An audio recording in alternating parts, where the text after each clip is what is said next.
చేయుటకై ఆయన కర్రను పట్టుకొని ఉండగా ఈ రాత్రి నువ్వు ఆశించినది పట్ల చేయుటకై ఆయన నిన్ను చూస్తూ ఉండగా నీ ధ్వని ఆయనకు వినబడినట్లుగా ఆయన శక్తిని పొందుకున్నట్లుగా ఆయన ప్రభావం ఆత్మబడినట్లుగా ఆరాధిస్తూ స్వరమెత్తి కనపరుస్తూ జీవబలులతో స్తోత్రములతో ఆరాధన చేద్దాం.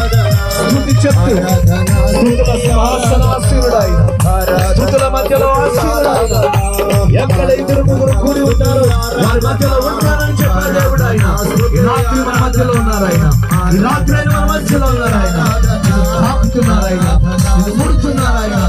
ఆయన ప్రభావంతో నిన్ను తాకుతున్నారు. ఎంత కాలమైందో దేవుని శక్తిని అనుభవించక, ఎంత కాలం అవుతుందో దేవుని ప్రభావం అనుభవించక, ఎంత కాలం అవుతుందో ఆయన రక్తంతో కడగబడక, ఎంత కాలం అవుతుందో ఇటువంటి ఆరాధనలో పాల్గొనక ఈ రాత్రి నీకు పట్టిన తుప్పుని ప్రభుత్వ ఆత్మచేత తెరిచివేస్తున్నాడు. నీ లోపల ఉన్నటువంటి ప్రతి బలహీనతను ఆయన ప్రభావంతో నేను విడిపించి ఆ బలహీనతను కొట్టివేస్తున్నాడు.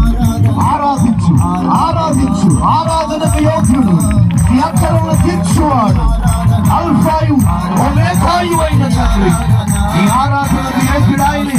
ఈ స్తుతులకు అది ఆయన ప్రభావము, అది ఆయన శక్తి, అది ఆయన మహిమ, అది ఆయన బలము. తాకుతుంది, తాకుతుంది, తాకుతుంది, తాకుతుంది, తాకుతుంది.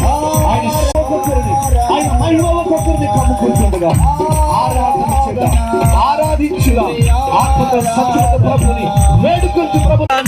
ఆరాధన ఆరాధన స్తుతి ఆరాధన స్తుతి ఆరాధన ఆరాధన స్తుతి ఆరాధన ఆరాధన స్తుతి ఆరాధన స్తుతి గోత్రపు సింహమా ఈశయా, స్తుతి గోత్రపు సింహమా ఈశయా.